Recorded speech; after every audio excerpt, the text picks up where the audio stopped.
मुक्याला त्या ठिकाणं व्हायच्या देतो.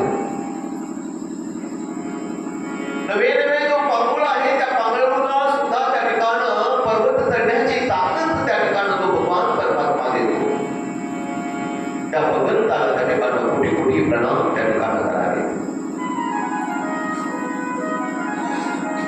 सर्वसामर्थ्यशाली एकाच भगवंता वाचून दुसरा त्या ठिकाणं कोणीही त्या ठिकाणं असू शकत नाही.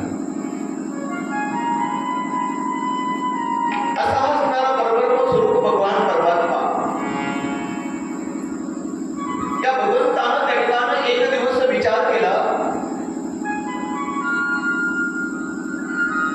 की माझ्या त्या उच्च श्वासापासून त्या ठिकाणं अनेक वेद त्या ठिकाणं 4 वेद त्या ठिकाणं काय झालेले निर्माण त्या ठिकाणं झालेले. पण या असणाऱ्या वेदांपासून सर्व त्या ठिकाणं परावृत्त त्या ठिकाणं आहेत. अनेक स्त्रिया, अनेक शूद्र पुरुष या 4 वेदांच्या ज्ञानापासून त्या ठिकाणं वंचित त्या ठिकाणं राहिलेले आहेत. आणि म्हणून या भगवंताला त्या ठिकाणं असं वाटलं की आपणच आता स्वतः त्या ठिकाणं व्यास महर्षीचा अवतार त्या ठिकाणं धारण करावा. कारण श्रीमद भागवत कथेमध्ये त्या ठिकाणं 24 अवतार त्या ठिकाणं सांगितलेले आहेत. मुख्य अवतार त्या ठिकाणं 10 सांगितलेले आहेत आणि अवताराचे प्रकार 6 सांगितलेले आहेत. अंश, अंशांश, अवेश, कला, पूर्ण आणि परिपूर्ण हे अवताराचे प्रकार त्या ठिकाणं 6 सांगितलेले आहेत. आणि या 24 अवतारापैकी असणारा हा व्यास महर्षीचा एक अवतार त्या ठिकाणं आहे. आणि त्या भगवंताला वाटलं की आपणही त्या ठिकाणं व्यास महर्षीचा अवतार त्या ठिकाणं घेऊ आणि या लोकांना, या प्रजेला, या अज्ञानी जीवाला या वेदांचं महत्व त्या ठिकाणं होतं. मग हे असणारे व्यास महर्षी हे कोणाच्या कुठे त्या ठिकाणं जन्माला आले, कोणाच्या कुठे त्या ठिकाणं अवताराला आले. आणि म्हणून हा कथाभाग आपल्याला या ठिकाणं सर्व त्या ठिकाणं करायचा. एक दिवस पराशर ऋषी वनामध्ये त्या ठिकाणं फिरण्यासाठी त्या ठिकाणं निघालेले आहेत. गंगा किनारी या ठिकाणं आलेले आहेत. आणि मग त्यांना ही गंगा नदी त्या ठिकाणं पार करायची. आणि मग गंगा किनारी गेल्यानंतर त्या ठिकाणी एक नौका त्या ठिकाणं असली आणि त्या नौकेमध्ये त्या ठिकाणं पराशर ऋषी त्या ठिकाणं त्यांचा आनंदानं त्या ठिकाणं बसले. परंतु जो नौका चालवणारा जो नावाडी होता, दसराज होता, तो मात्र त्या ठिकाणं त्या दिवशी हजर नव्हता. म्हणून त्याची असणारी कन्या, त्याची असणारी मुलगी मंचगंगा, ती हे नाव चालवण्याचं काम त्या ठिकाणं करत होते. याच मंचगंगेला दुसरं एक नाव आहे. ती अगदी सत्य त्या ठिकाणं बोलणारी होती म्हणून सत्यवती असं एक दुसरं नाव त्या ठिकाणं तिला ठेवलं गेलं. पराशर ऋषी त्या ठिकाणं त्या असणाऱ्या डोक्यामध्ये बसलेले आहेत. ती मंचगंगा त्या ठिकाणं त्या असणाऱ्या डोक्यामध्ये त्या ठिकाणं नौका बोलवण्यासाठी तीही पलीकडे बाजूला त्या ठिकाणं डोक्यामध्ये बसलेली आहे. नौका त्या ठिकाणं वळवू लागलेल्या आहेत. नौका त्या ठिकाणं गंगा नदीमध्ये मध्यंतरी त्या ठिकाणं गेली आणि ही नौका मध्यंतरी गेल्यानंतर त्या ठिकाणं पराशर ऋषींचं लक्ष त्या असणाऱ्या पंचगंगेच्या स्वरूपाकडे, तिच्या रूपाकडे त्या ठिकाणी गेलं. आणि त्या पंचगंगेचं स्वरूप त्या ठिकाणं न्याहाळू लागले. सारखं एक पाहू लागले. शेवटी पराशर ऋषींना त्या ठिकाणं आपल्या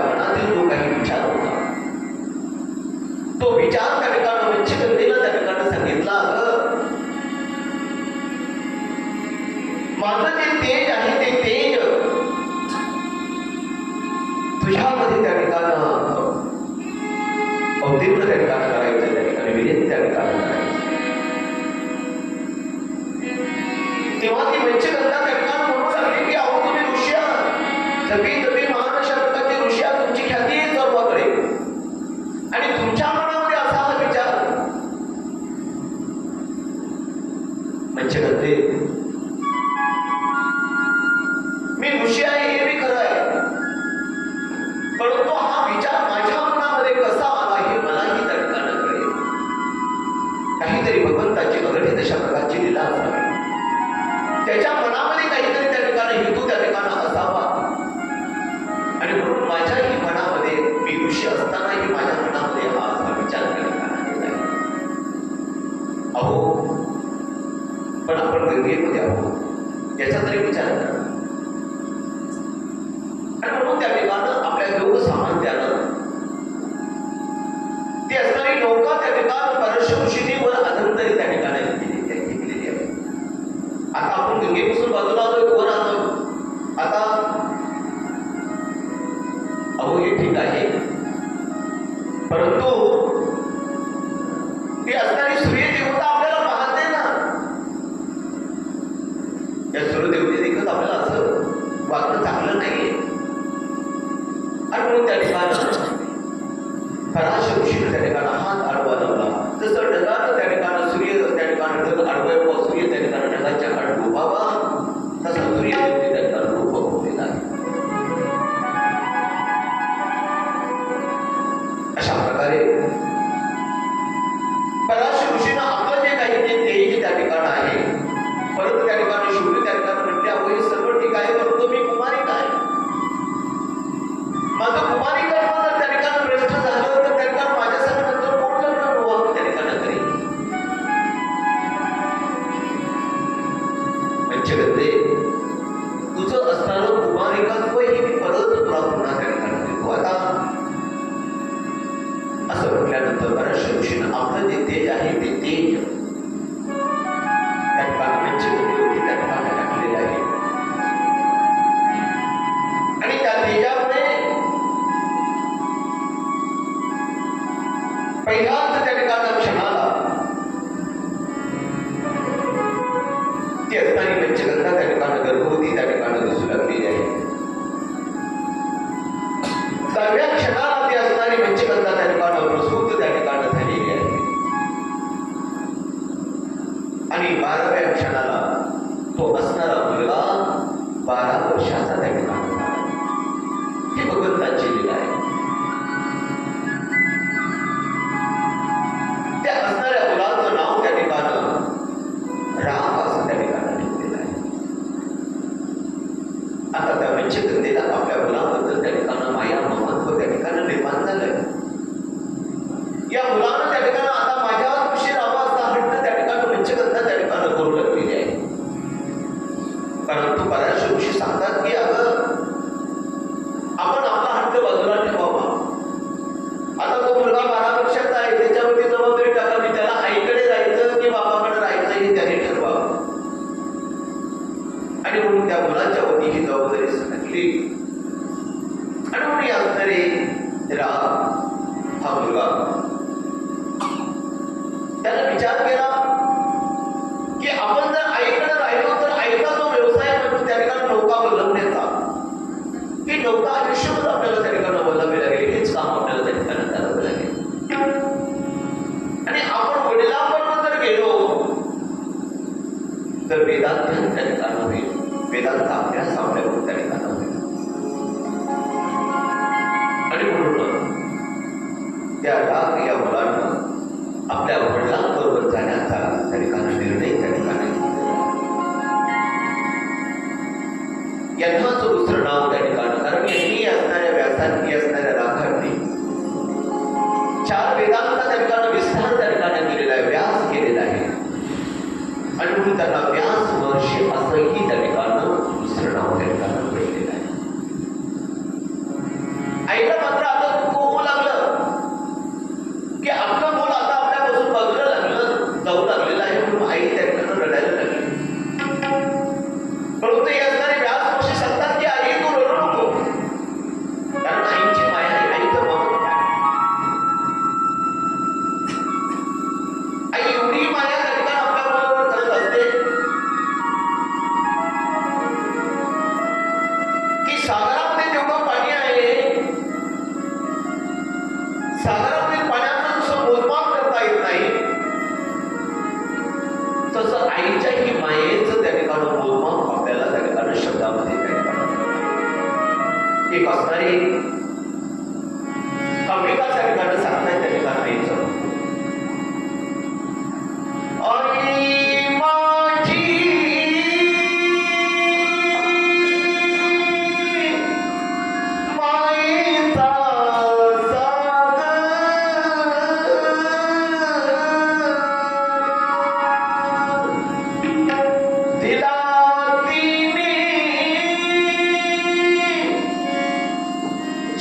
सागर त्या ठिकाणी आहे.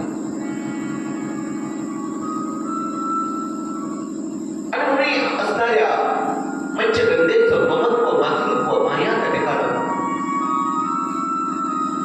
निर्माण त्या ठिकाणी झालेली आहे. आणि म्हणून तिला त्या ठिकाणी रडायला लागली. तेव्हा व्यास महर्षी त्या ठिकाणी सांगतात की अगं आई, तू रडू नकोस. मी जरी तुला वाटत असेल की मी लांब त्या ठिकाणी चाललोय, परंतु मी कुठेही लांब. तुला ज्यावेळेस त्या ठिकाणी दुःख होईल, ज्यावेळेस तुला अडचण येईल, ज्यावेळेस माझी आठवण येईल, त्याच वेळेस त्या ठिकाणी त्या क्षणाला मी तुझ्याजवळ त्या ठिकाणी येईल. तू माझं स्मरण केलं की तू माझी आठवण केलीस, मी त्याच क्षणाला मी तुझ्याजवळ त्या ठिकाणी येईल. आणि मग दुःख म्हणून घेऊ नकोस, मला जाऊ दे बाबा. आणि अशा प्रकारे ही व्यास महर्षी पराशर ऋषी बरोबर त्या ठिकाणी आलेले आहे.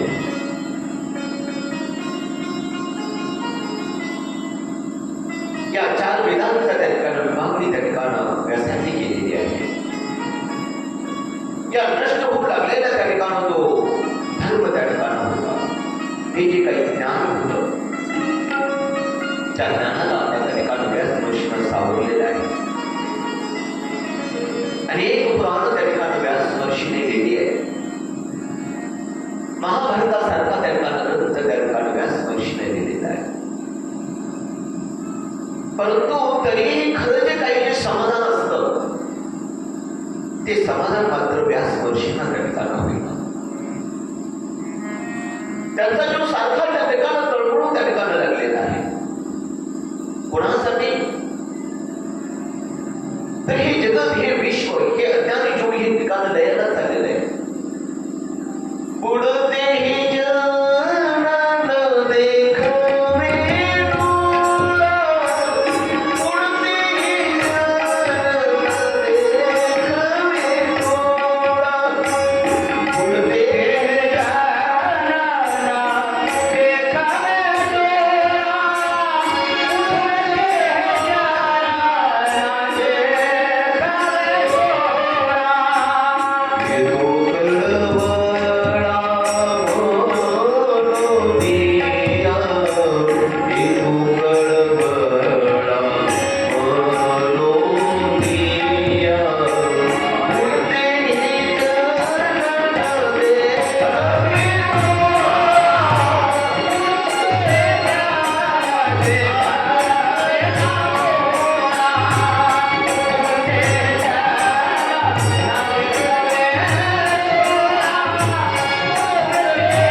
अवतार तुम्हा धराया कारण उतरया जलजवांचा.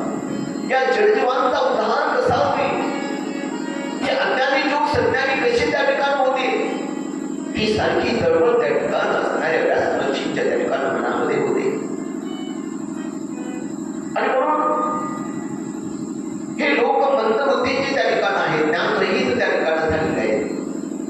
यांचा आता उद्धार कशानं त्या ठिकाणी होईल ही सारखी तळमळ त्या ठिकाणी त्यांच्या मनामध्ये होती. आणि तो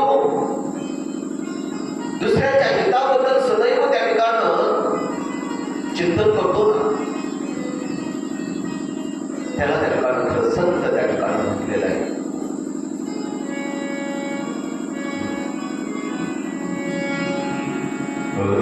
वैष्णव जन को तेने कही जो प्रीत बराई जाने रे.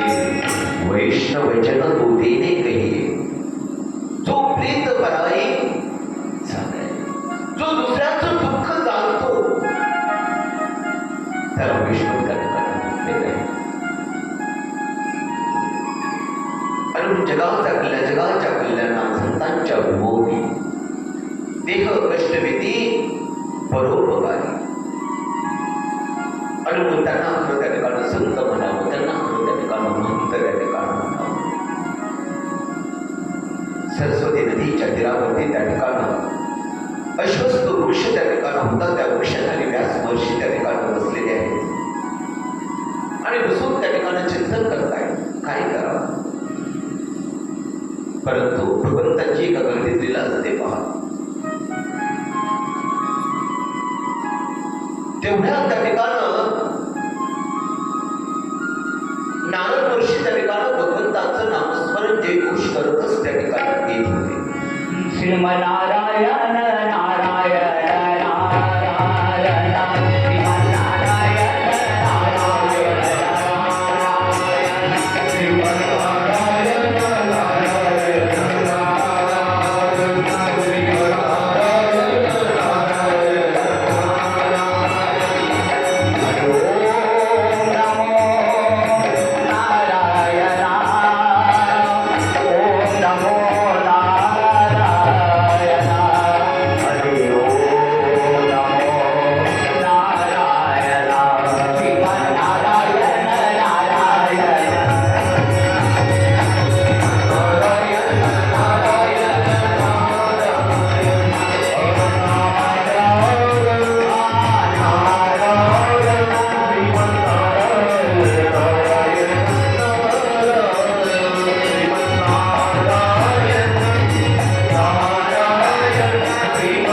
आईला पाहून जसं त्या ठिकाणी बालकाला आनंद त्या ठिकाणी होवा. सूर्य उदय झाला की त्या ठिकाणी सूर्य कमानानं त्या ठिकाणी बदलावं. त्या पद्धतीनं व्यास महर्षीची स्थिती त्या ठिकाणी झालेली आहे. नारद ऋषीला अंबरले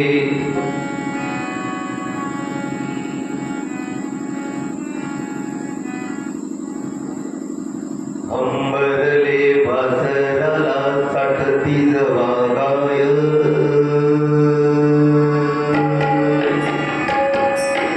अंबरले वासराला साठती जवागाय.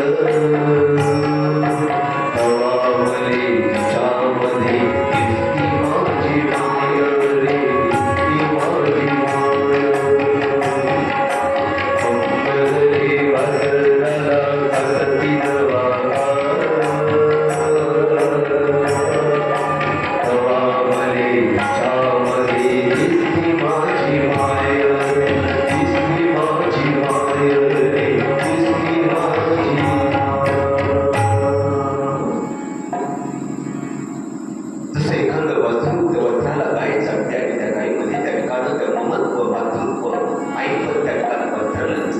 अवस्था त्या ठिकाणी व्यास महर्षींची झालेली. नारद ऋषीला त्या ठिकाणी पाहू लागलेले आणि खूप आनंद त्या ठिकाणी झालेला आहे. व्यास महर्षींची कडी आता त्या ठिकाणी फुललेली आहे. कारण कधीही संत दर्शन जे आहे ते संत दर्शन कधीही त्या ठिकाणी व्हायला जात नाही. पण बघितलं की संत दर्शनी मला पण मला जोडला. संत दर्शन कधीही त्या ठिकाणी व्हायला त्या ठिकाणी जात नाही. आणि म्हणून व्यास महर्षी त्या ठिकाणी म्हणतात की या जगतामध्ये या विश्वामध्ये सर्व अज्ञानी जीव त्या ठिकाणी मी अनेक अशा प्रकारचे ग्रंथ त्या ठिकाणी या लोकांसाठी त्या ठिकाणी लिहिले, पूर्ण केले. परंतु खरे खरे जे काही समाधान आहे ते समाधान मात्र मला त्या ठिकाणी होत नाही. मी 4 वेद त्या ठिकाणी लिहिले. ऋग्वेदामध्ये पहिलं ऋषी त्या ठिकाणी पारंगत झालेले आहे. यजुर्वेदामध्ये त्या ठिकाणी वैशंपायनने त्या ठिकाणी उद्बोधन केलेलं आहे. सामवेदात जैमिनी निष्णांत त्या ठिकाणी झालेले आहे. अथर्ववेद त्या ठिकाणी सुमंत ऋषींनी त्या ठिकाणी आत्मसात केलेला आहे. अनेक पुराणे लिहिली, अनेक महाभारत त्या ठिकाणी लिहिली. पण तरी मी स्वतः कुठेतरी मला अपूर्ण असं आहे असं त्या ठिकाणी वाटायला लागलेलं आहे. मला खरं समाधान त्या ठिकाणी मिळेना आणि मला जर त्या ठिकाणी खरं समाधान त्या ठिकाणी मिळत नसेल तर मी ते दुसऱ्याला कसं त्या ठिकाणी तेव्हा नारदमुनी त्या ठिकाणी म्हणताय सांगताय की महर्षी आजपर्यंत तुम्ही जे काही लिहिलेलं आहे त्या ठिकाणी उपदेशवर अशा प्रकारचं कर्म त्या ठिकाणी लिहिलेलं आहे. अमुक कर्म केल्यानंतर अमुक फळ त्या ठिकाणी मिळेल, दान केल्यानंतर काही तुम्हाला त्या ठिकाणी फळ मिळेल, असं फक्त त्या ठिकाणी कर्मामध्ये गुंतवणारं ज्ञानच फक्त तुम्ही आतापर्यंत त्या ग्रंथामध्ये त्या ठिकाणी लिहिलेलं आहे. आणि जे ज्ञान त्या ठिकाणी कर्मामध्ये गुंतवतो त्या ठिकाणी ते आपल्याला असणाऱ्या आहे कर्मातून त्या ठिकाणी कसं निवृत्त त्या ठिकाणी करेल. आणि म्हणून तुम्ही काय करा तर तुमच्या आजपर्यंतच्या वाङ्मयामध्ये भक्ती त्यामध्ये तुम्ही त्या ठिकाणी गायली नाही, त्या भक्तीचा त्या ठिकाणी समावेश तुम्ही त्या ठिकाणी करा. कारण भगवंताला जर आपलंच त्या ठिकाणी करायचं असेल तर तो भगवान परमात्मा भक्ती प्रेमाशिवाय त्या ठिकाणी आपलाच त्या ठिकाणी होत नाही. भक्ती प्रेमावीन ज्ञान नको देवा, भक्ती प्रेमावीन ज्ञान नको देवा,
तर त्याच्यामध्ये भक्ती त्या ठिकाणी गायली गेली पाहिजे, भक्तीचा त्या ठिकाणी समावेश त्या ठिकाणी असला पाहिजे. आणि म्हणून हा जो परम आनंद ज्या ठिकाणी तुम्ही त्या ठिकाणी म्हणतात हा परम आनंद तुम्हाला भक्तीशिवाय त्या ठिकाणी मिळणार नाहीये. महर्षी पोटात मळमळ वरची तळमळ त्या ठिकाणी काही उपयोगाचे नाही.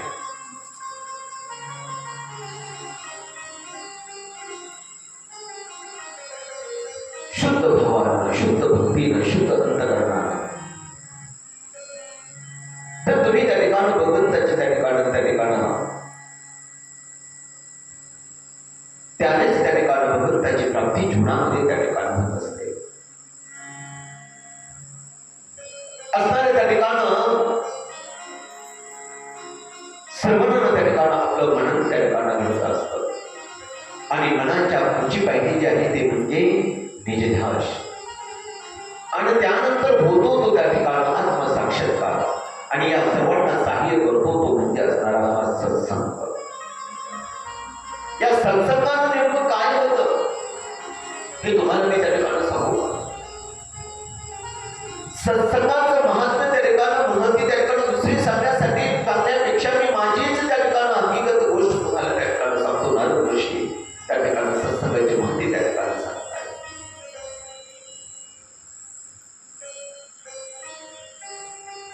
की मी 5 वर्षाच्या ठिकाणी सुखोमा त्या ठिकाणी होतो.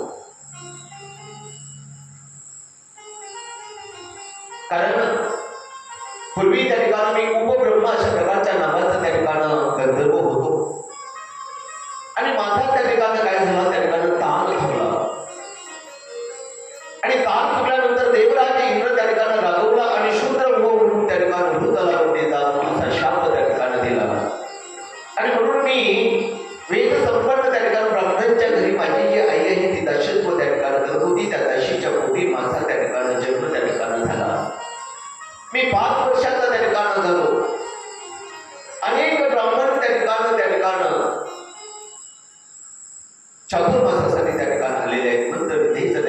जयघोष त्या ठिकाणी 4 महिने त्या ठिकाणी सारखा चालू होता.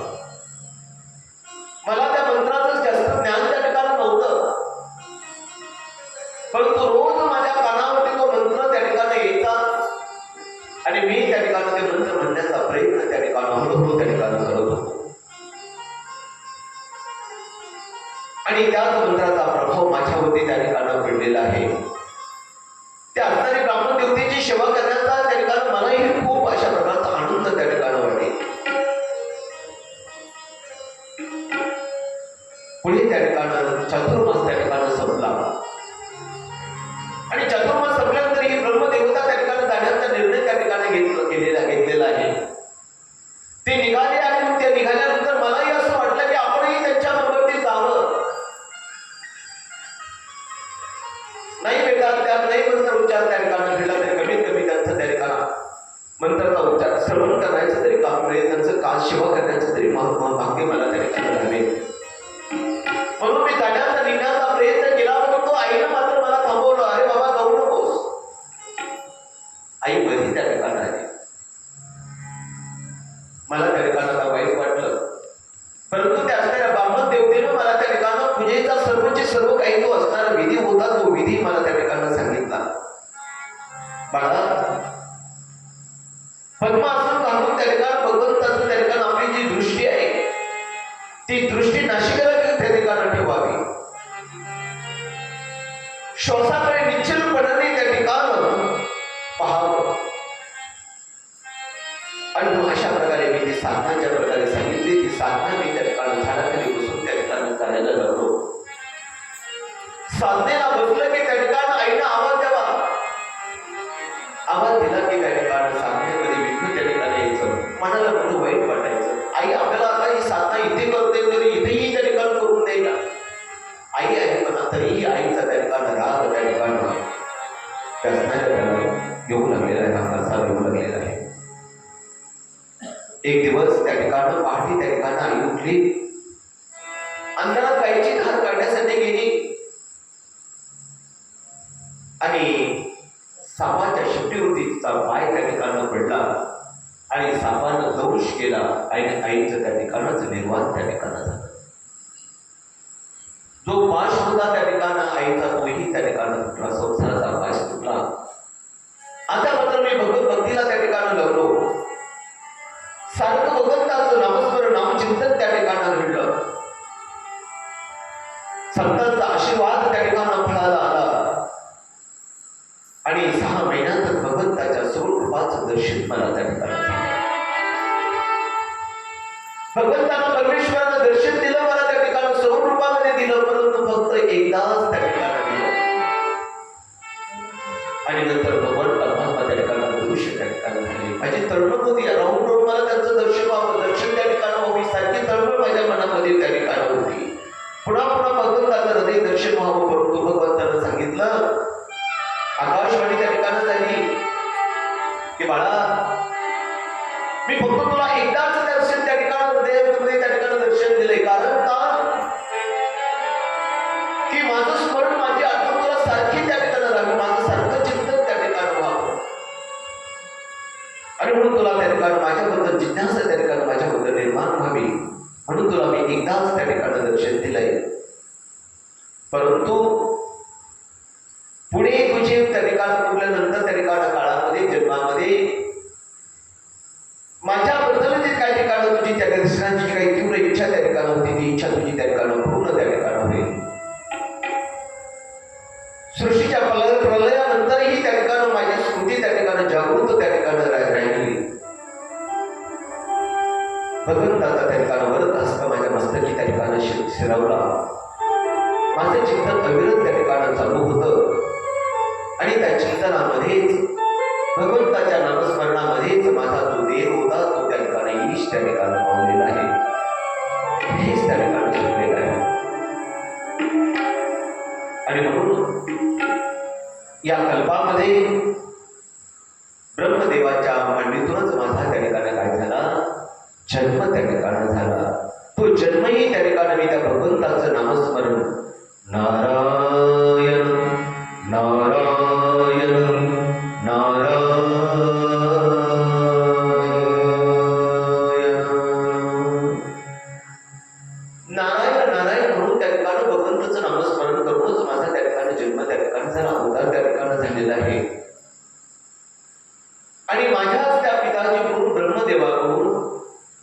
हे श्रीमद भागवत कथेचं त्या ठिकाणी हे जे ज्ञाननिधी आहे, हा ज्ञाननिधी मला त्या ठिकाणी मिळालेला आहे आणि तोच ज्ञाननिधी मी तुम्हाला त्या ठिकाणी देतोय. कारण भागवत हे महान अशा प्रकारचं एक शास्त्र त्या ठिकाणी मोठा एखादा कल्पवृक्ष त्या ठिकाणी आहे. या वृक्षाला त्या ठिकाणी 332 त्या ठिकाणी लहान फांद्या त्या ठिकाणी आहे. 18,000 त्याची पाणी आहे. याचा असणार फळ सालरहित बटीरहित त्या ठिकाणी अशा प्रकारचा हा वृक्ष त्या ठिकाणी आहे. महर्षी नारदांच्या सांगण्यावरून त्या ठिकाणी मूळ 4 श्लोकांची 18,000 श्लोकांची टीका त्या ठिकाणी व्यासांनी रचली आणि श्रीमद भागवत मोक्ष रूप धनप्राप्तीचे एकमेव साधन आहे. हे कलियुगात जीवांचं विश्रांती स्थान आहे हेच त्या ठिकाणी सांगितलेलं आहे आणि श्रीमद भागवत कथा त्या ठिकाणी सांगण्याचा योग त्या ठिकाणी आलेला आहे. आणि म्हणून हे श्रीमद भागवत त्या ठिकाणी स्वतः भगवंतानं भगवान विष्णूनं स्वतः त्या ठिकाणी आपल्या मुखानं त्या ठिकाणी सांगितलेलं आहे. ते ब्रह्मदेवाला सांगितलं. ब्रह्मदेवानंही आपला असणारा मुलगा त्या ठिकाणी नारद महर्षीलाही असणारं श्रीमद भागवत सांगितलेलं आहे.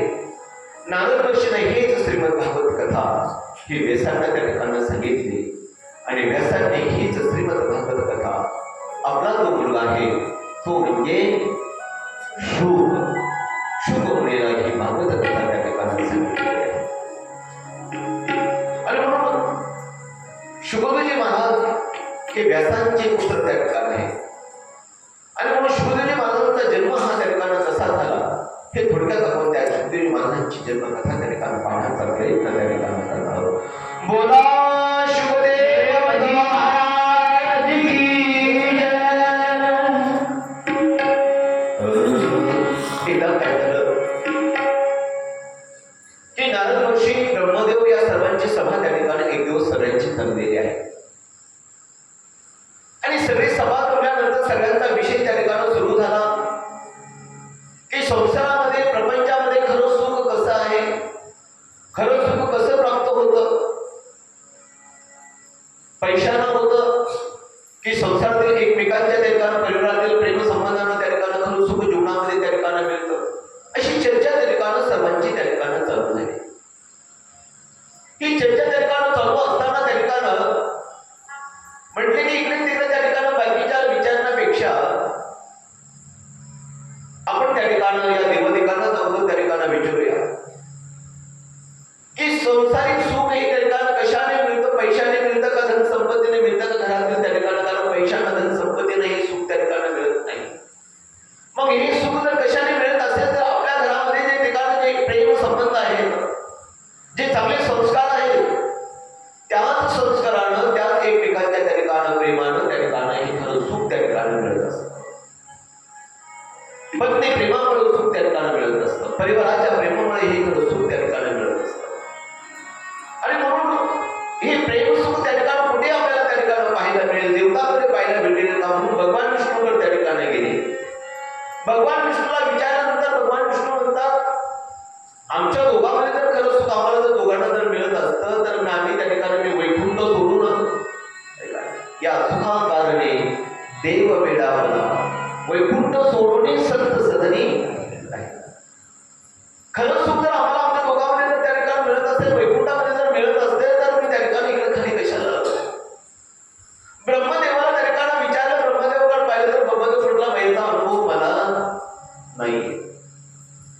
म्हटले मग पार्वती माताने भगवान शंकराकडे यांना ते दोघांना जाऊन त्या ठिकाणी विचारलं की तुमच्या दोघांमध्ये जर खरं प्रेम त्या ठिकाणी आहे का एकमेकाबद्दल, ते सुख तुम्हाला अनुभवता येतं का, म्हणून त्यांना त्या ठिकाणी प्रश्न विचारावा. आणि म्हणून नारद महर्षी म्हटले तुम्ही कोणी येऊ नका, अगोदर मी जाऊन येतो. आणि म्हणून नारद महर्षी त्या ठिकाणी कैलास पर्वतावरती त्या ठिकाणी गेलेले आहे. नारायण नारायण नारायण. तिथे गेल्यानंतर आवाज दिला, म्हटले आहेत का महादेव, असं म्हटल्यानंतर त्या ठिकाणी पार्वती माता त्या ठिकाणी बाहेर आली. आणि बाहेर आल्यानंतर त्या ठिकाणी सांगू लागली की ते बाहेर गेलेले आहेत, काही काम आहे का आपल्याकडे.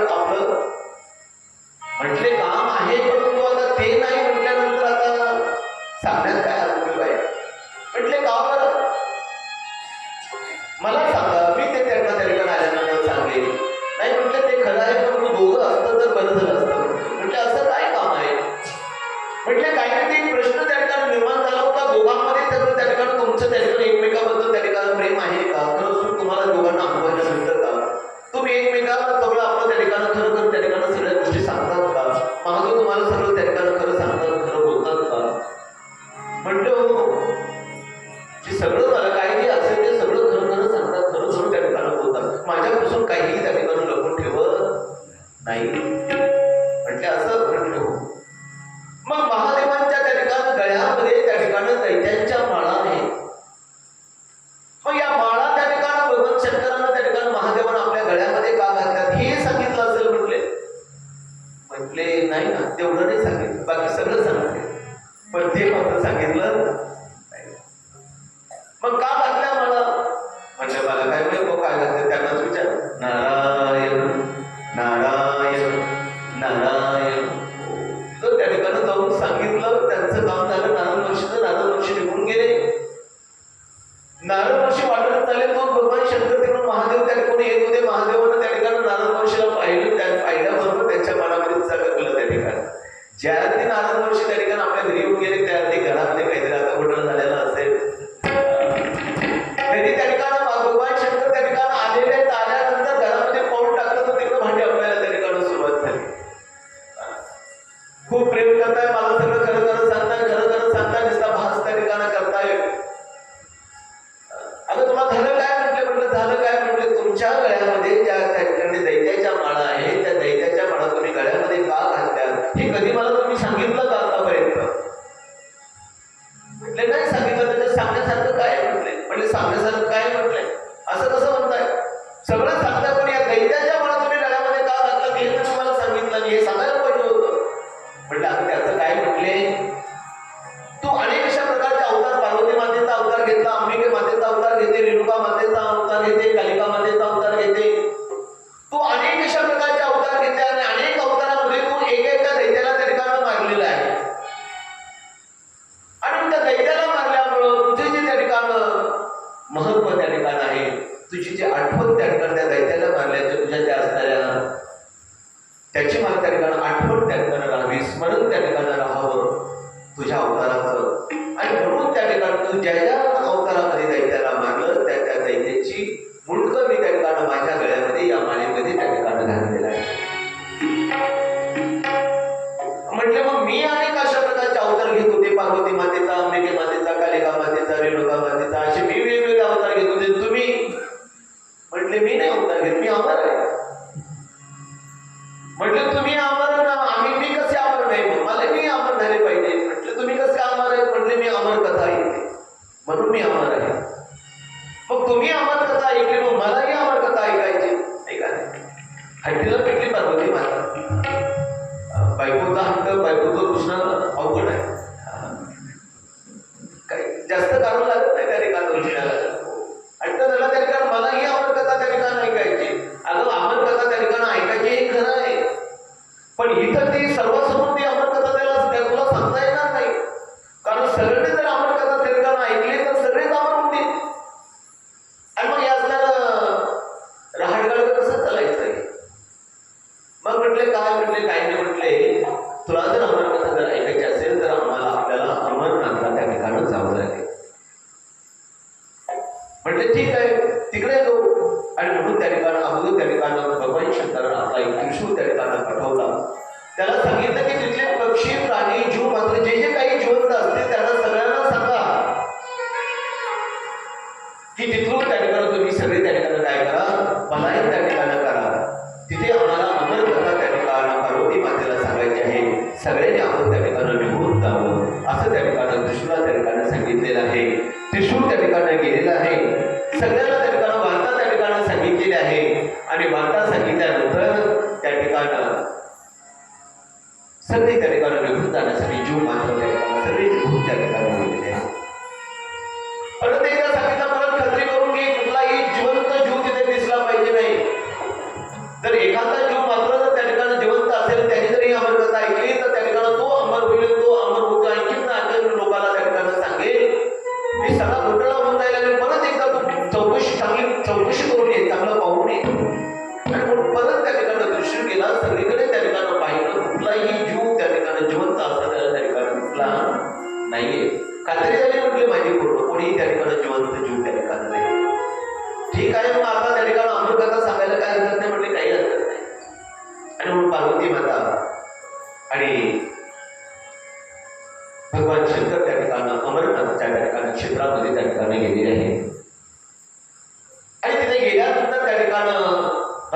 शेवटी शब्द त्या ठिकाणी सांगतायत की पार्वती, आता इथे कुठेही एखादा जिवंत जीव त्या ठिकाणी नाहीये. ही अमर कथा फक्त मी तुला त्या ठिकाणी सांगतोय. आणि मग तुला ही अमर कथा सांगत असताना तू मला त्या ठिकाणी होकार द्यायचा. एखाद्या जसं आजी आजोबा वगैरे मुलांना गोष्ट सांगतात, मुलं झोपलीत का नाही झोपली, मग मुलांनी होकार द्यायचा असतो. मुलं होकार द्यायची बंद झाली का समजायचं मुलं झोपली, आता आपल्याला झोपायला हरकत. तसं त्या पार्वतीला सांगितलं की मी त्या ठिकाणी मी डोळे बंद करणार आहे आणि डोळे बंद करून ध्यानस्थ बसून त्या ठिकाणी अमर कथा मी तुला त्या ठिकाणी सांगणार आहे. परंतु ही अमर कथा तू ऐकते का नाही ऐकते, तू त्या ठिकाणी जागे आहे का नाही आहे, हे मला कसं कळलं, त्याच्यासाठी तू मला त्या ठिकाणी हो ना हो ना हो ना हो ना असा होकार त्या ठिकाणी द्यायचा. ठीक आहे म्हटले. आणि मग असं त्या ठिकाणी ठरल्यानंतर त्या ठिकाणी कथा सांगण्यासाठी त्या ठिकाणी भगवान शिवजीने त्या ठिकाणी सुरुवात त्या ठिकाणी केलेली आहे. कथा सांगता सांगता त्या ठिकाणी अजून मधून त्या ठिकाणी ती असणारी पार्वती माता त्या ठिकाणी होकार द्यायची. हो ना हो ना हो ना होकार त्या ठिकाणी पार्वती माता त्या ठिकाणी देते. भगवान शिवजी त्या ठिकाणी कथा त्या ठिकाणी एकामागून एक अमर कथा त्या ठिकाणी सांगतायत. परंतु ही अमर कथा सांगता सांगता आणि ती पार्वती माता ऐकता ऐकता त्या पार्वती मातेला मात्र आता खरोखरच त्या ठिकाणी झोप लागली. परंतु त्याच वेळेस त्या ठिकाणी ज्यावेळेस विसरून येऊन गेला होता त्यावेळेस कुठलीही जीवसृष्टी त्या ठिकाणी नव्हती, कुठलाही जीव नव्हता. परंतु ते अंड जे पडलेलं होतं ते पोपट्याचं त्या ठिकाणी अंड, ते अंड मात्र त्या ठिकाणी नंतर काय झालं, उमललं आणि त्याच्यातून पोपटाचं पिल्लू त्या ठिकाणी बाहेर आलं. आणि त्या पिल्लाचा पोपटाचा स्वभाव आहे, जसं ते श्रवण करतं जसं ते ऐकतं तसंच ते काय होतं बोलतं त्या ठिकाणी. जसं ऐकतं तसंच त्या ठिकाणी पोपटाचं पिल्लू त्या ठिकाणी बोलत असतं. त्याला जे शिकवलं ते बोलत असतं. आणि म्हणून असणार हे त्या ठिकाणी पोपटाचं पिल्लू त्या ठिकाणी बाहेर आलं आणि ते बाहेर आल्यानंतर हे पार्वती मातेचं त्या ठिकाणी शब्द ऐकत होता. हो ना हो ना हो ना हे शब्द त्या ठिकाणी तो ऐकत होता आणि त्याच पद्धतीने तो बोलण्याचा प्रयत्न त्या ठिकाणी करत होता. पार्वती मातेला झोप लागली आणि ते पोटाचं पिल्लू हो ना हो ना हो ना होकार त्या ठिकाणी देऊ लागले. भगवान शिवजी कथा सांगताय, होकार त्या ठिकाणी येते म्हणून शिवजीनं पूर्ण त्या ठिकाणी असणार अमर कथा त्या ठिकाणी सांगितली. आणि नंतर त्या ठिकाणी शिवजी त्या ठिकाणी अवस्थेमध्ये त्या ठिकाणी आले. त्यांनी त्या ठिकाणी डोळे उघडले आणि डोळे उघडून त्या ठिकाणी बघितलं तर पार्वती माता झोपली. मग पार्वती माता त्या ठिकाणी झोपलेली आहे, मग होकार कोण देत आहे?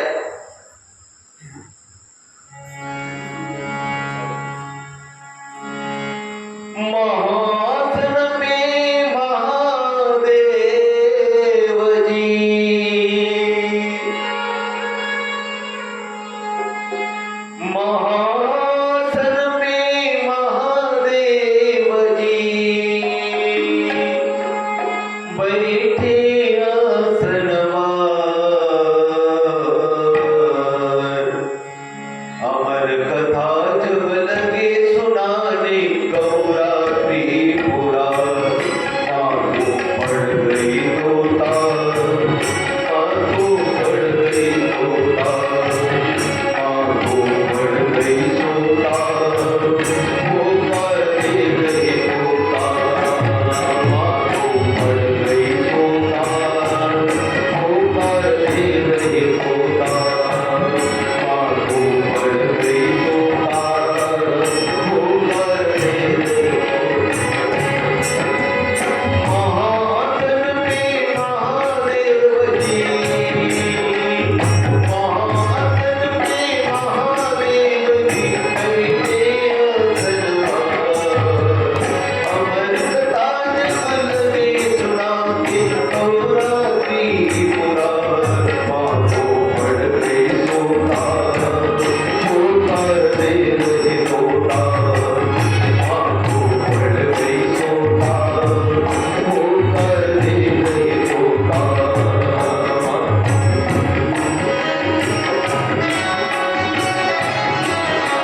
होकर दे रहे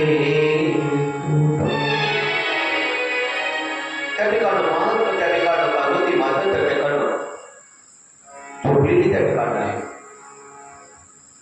आणि होकार मात्र त्या ठिकाणं चालू आहे. म्हणून त्या ठिकाणं पाहिलं तर त्या ठिकाणं होकार नेमकं कोण देत आहे तर ते पोपटाचं पिल्लू त्या ठिकाणं होकार देत आहे. हे त्या ठिकाणं भगवान शिवजीच्या लक्षात आलंय. पार्वती मातेला जाग केलं, त्या ठिकाणं जाग केल्यानंतर आता त्या ठिकाणं तू झोपली, परंतु ही सगळी असणार अमर कथा या पोपटाच्या पिलानं ऐकली आणि आता या पोपटाच्या पिलानं जर आता हे सगळ्याला जर सांगितले तर आणि म्हणून आता याला जिवंत ठेवता कामा नये आणि म्हणून त्या ठिकाणं त्या पोपटाच्या पिलाच्या मागे त्या ठिकाणं त्रिशूल घेऊन त्या ठिकाणं भगवान शिवजी त्या ठिकाणी ते पोपटाचं पिल्लू त्या ठिकाणं मारायच्या भीतीनं त्या ठिकाणं पळू लागलं. त्या ठिकाणं ते पोपटाचं पिल्लू त्या ठिकाणं अनेकांना शरण गेलं, भगवान विष्णूंना शरण गेलं, अनेकांना शरण गेलं. पण सांगितलं ते देवांचे देव महादेव आहे. तुला जर त्यांच्यापासून सुटका करायची असेल तर एकतर त्याला शरण जावं लागेल, नाहीतर कुठेतरी त्या ठिकाणी एखाद्या ब्राह्मणांच्या घरी त्या ठिकाणी तुला आश्रय घ्यावं लागेल. कारण ब्राह्मणांच्या घरामध्ये किंवा ब्राह्मणांच्या हत्या त्या ठिकाणी भगवान शिवजी त्या ठिकाणी करणार नाही. आणि म्हणून शेवटी ते ब्राह्मण असताना ते पिलू त्या ठिकाणी चाललेलं आहे, बोलते त्या ठिकाणी होतंय. पुढे त्या ठिकाणी जे व्यास महर्षी आहेत त्या व्यास महर्षीची असणारी बायको वाटिका, दुसरं नाव तिला वेदिका, अशी दोन नावं त्या ठिकाणी आहेत. ती आपल्या दारामध्ये त्या ठिकाणं जे धान्य आहे ते धान्य त्या ठिकाणं पाकडत होती, धान्य त्या ठिकाणं निवडत होती आणि ते धान्य पाकडत असताना तिला त्या ठिकाणी थोडी जांभई आली, आळस आल्यानं जांभई आली आणि जांभई आल्यानंतर तिनं आग केलं. आग केल्यावर हे पिल्लू त्या ठिकाणी येत होतं, ते पिल्लू आलं तसं तोंडामध्ये त्याने प्रवेश केला. त्या पोपटाच्या पिलानं वाटिकेच्या मुखामध्ये प्रवेश केला, मुखामध्ये प्रवेश करून त्या ठिकाणी आतमध्ये विराजमान त्या ठिकाणी झालं गर्भामध्ये. आता त्या ठिकाणं महिना 9 महिने त्या ठिकाणी या पिलानं त्या ठिकाणी बाहेर यावं ना, पण बाहेर मात्र त्या ठिकाणी हे पिलू त्या ठिकाणी मात्र बाहेर येईना. त्या पिलाचं रूपांतर बालकामध्ये त्या ठिकाणी झालेलं आहे. कारण जसे जसे संस्कार त्या ठिकाणी होतात तसे तसे त्या ठिकाणं त्याच्यावरती त्या ठिकाणं परिणाम त्या ठिकाणं त्या असणाऱ्या पिलावरती किंवा त्या बालकावरती किंवा त्या असणाऱ्या जीवावरती त्या ठिकाणी होत असतात. जसं आपण त्या ठिकाणं कुंभारी गांधी असते, गांधी नसते पहा. ठीक आहे, कुंभारी गांधी काय करते, एक आळई असते, ती आळई त्या ठिकाणी घेऊन येते, ते घरटं त्या ठिकाणी चिखलाचं एवढं घरटं त्या ठिकाणी दरवाजाच्या पाठीमध्ये पडते, त्या ठिकाणी घरटं करते, त्या घरट्यामध्ये त्या ठिकाणं ते आळीला आतमध्ये त्या ठिकाणी टाकते आणि त्या घरट्यामध्ये आळीला टाकलं की ते कुंभारी ती असणारी गांधी त्या ठिकाणी प्रत्येक वेळेस यायची आधी कधी असणाऱ्या आळईला दौस करायची. आळईला काय करते, दौस त्या ठिकाणी करते. त्या दंसाच्या भीतीनं आता ती गांधी येईल आपल्याला दौस करेल, आता ती गांधी येईल आपल्याला दौस करेल, या भीतीनं ती असणारी आळई भीतीनं त्या ठिकाणी ते गांधी सारखं रूप तिला त्या ठिकाणी येते. तुम्ही म्हणतात पक्ष्यांना त्या ठिकाणी पोपटाच्या पिलानं आतमध्ये प्रवेश केला, त्याचं रूपांतर बालकामध्ये कसं झालं. आपण कालच्या कथा वगैरे बघितलं असताना त्या ठिकाणं संन्याशानं दिलेलं फळ आतमध्ये ब्राह्मणाला दिलेलं ते फळ त्यानं त्या ठिकाणं बायकोला दिलं, पण बायकोला मात्र त्या ठिकाणी कोणाला दिलं, गाईला चाललं. गाईला चालल्यामुळे बालक खूप त्या ठिकाणी बाहेर आलं, पण गाईचे कान मात्र गाईचे कोकण त्या ठिकाणी लावलं. तर तो ते कुंभारी त्या पद्धतीनंच त्या ठिकाणी दौस त्या ठिकाणी करते. होती टाकताना आतमध्ये काय होते, आळई होते, पण या भीतीनं त्याच्यावर जे संस्कार होत होते त्या ठिकाणी दौस त्या ठिकाणी होते, त्याच्या भीतीनं त्या आळीचं रूपांतर त्या गांधीमध्ये त्या ठिकाणी झालेलं, गांधीच्या पिलामध्ये रूपांतर त्या आळीचं झालेलं आहे. त्याच पद्धतीनं त्या ठिकाणी या व्यास महर्षींचे अनेक अशा प्रकारचे उपाय आहे त्या ठिकाणी अभ्यास त्या ठिकाणी होता आणि म्हणून त्या गर्भामध्ये त्या ठिकाणी संस्कार आहे त्याचे काय झालं, त्या ठिकाणी बाळाचं रूप त्या ठिकाणी जीव त्या ठिकाणी तयार झालेला आहे आणि हे बाळ त्या ठिकाणी आता 9 महिन्यानं बाहेर येऊ, पण 9 महिन्याने बाहेर येणार, 1 वर्ष झालं तरी बाहेर येणार, 5 वर्ष झाले तरी बाहेर येणार. सपोर्ट मात्र त्या ठिकाणी त्या वाटिकेचं त्या ठिकाणी दिसायला लागलेलं आहे. व्यास महर्षींना मोठी चिंता पडलेली आहे, कसं बाहेर त्या ठिकाणी काढावं आणि म्हणून त्या ठिकाणी भगवान शंकराला सांगितलं, म्हणजे तुमचा जो चोर आहे तुम्ही त्या चोराच्या पाठीमागे लागला होता, तो चोर इथं आमच्या तिथं त्या ठिकाणी आहे, त्याला घेऊन जा. पण भगवान शिवजी म्हणले मी तिथे येऊ शकत नाहीये, मी त्याला काही त्या ठिकाणी आता मात्र काही करू शकत नाही. आणि नंतर मग त्या ठिकाणी भगवान विष्णूला त्या ठिकाणी त्या असणाऱ्या व्यास महर्षीने त्या ठिकाणी सांगितलेलं आहे भगवान विष्णूला. आणि मग त्यावेळेस त्या ठिकाणी भगवान विष्णू त्या ठिकाणी आलेले आहेत. भगवान विष्णू त्या ठिकाणी आल्यानंतर भगवान विष्णूने त्या ठिकाणी त्या बालकाला त्या ठिकाणी बाहेर येण्याचा त्या ठिकाणी प्रयत्न त्या ठिकाणी केलेला आहे. अरे बाबा बाहेर ये, आता आईला काय मारतोस का? आता 12 वर्ष झाली आईच्या पोटामध्ये आहे, आता तरी बाहेर ये. पण व्यास महर्षी सांगतात नाही देवा, मी बाहेर येऊ शकत नाही, कारण मला माहित आहे की तो भल्या भल्यांना सोडलं नाही. तो जीव त्या ठिकाणी जोपर्यंत पोटामध्ये आहे, गर्भामध्ये आहे, तोपर्यंत त्या ठिकाणी भगवंताची उपासना करतो, भगवंताचं भजन करतो. भगवंता परमेश्वरा, मला असणाऱ्या गर्भावस्थेतून त्या ठिकाणी बाहेर कर. इथे किड्या मोकळे त्या ठिकाणी मला डसतायत, चावतायत, खूप त्रास होतोय, खूप वेदना मला त्या ठिकाणी होत आहे. मला या असणाऱ्या व्याधीतून या ठिकाणी याच्यातून मला बाहेर त्या ठिकाणी काढ. बाहेर आलो की मी तुझंच नामस्मरण करेन, दुसरं मी काहीच त्या ठिकाणी करणार नाही. आणि म्हणून मला याच्यातून तू काय कर, बाहेर त्या ठिकाणी काढ. आणि जीव एकदा बाहेर आला की तेव्हा करायला तुम्ही कधी म्हणले असतं. कारण का होतं की आलं ते त्या ठिकाणी मायेचा प्रभाव त्याच्यावरती पडतो. मायेचा प्रभाव पडला की तो त्या ठिकाणी सगळं विसरून त्या ठिकाणी जातो. आणि या माया जाळामध्ये त्या ठिकाणी काय होतो, गुरफटून जातो. आणि गुरफटून गेला की परत संसार प्रपंच पुनर्विजन पुनर्विमरण विचार त्या ठिकाणी चालू झाला. म्हणून देवा, तुझी माया माझ्यावर पडू नये म्हणून मी बाहेर येऊ शकत नाही. कारण तू ऋषी मुनींना जपीना त्यांना सुद्धा सोडलं नाही, माझी काय कथा आहे. परंतु त्या ठिकाणी भगवान विष्णू सांगतायत की नाही बाबा, मी तुला वचन त्या ठिकाणी देतो, माझी माया तुला त्या ठिकाणी तुझ्यावरती त्या ठिकाणी पडणार नाही. तरीही त्या ठिकाणी वचन घेतलं तरीही त्या ठिकाणी त्या शुभदेवजी महाराजांचा विश्वास त्या ठिकाणी त्या असणाऱ्या त्या वचनावरती नाही. ते असणारे शुभदेवजी महाराजांना त्या ठिकाणी त्या वाटिकेच्या कानामधून त्या ठिकाणी अवतीर्ण त्या ठिकाणी झालेले आहे. आणि आल्यानंतर तसेच त्या ठिकाणी पाळायला लागलेले आहे. ब्राह्मणाचं पोर एक खेळाची ढाल, ब्राह्मणाचं पोर एक खेळाची ढाल, ब्राह्मणाचं पोर एक खेळाची ढाल, ब्राह्मणाचं पोर एक खेळाची ढाल. 12 वर्ष लपला रे, 12 वर्ष लपला रे, 12 वर्ष लपला रे, 12 वर्ष लपला रे.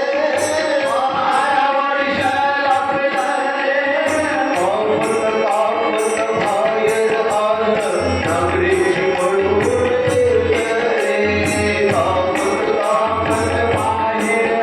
नागरेची पडून गेलं रे. बाहेर आलं, नागरेची पडून गेलं रे. रामचं धावत बाहेर आलं, नागरचं पडून गेलं रे. ब्राह्मणाचं पोर एक खेळाची ढाल, 12 वर्ष लपलं रे. कापत बाहेर आलं, नागरेची पडून गेलं रे. आई कशी याद सांगतो, आईचे जाणून केली रे. आई कशी याद सांगतो, आईचे जाणून केली रे.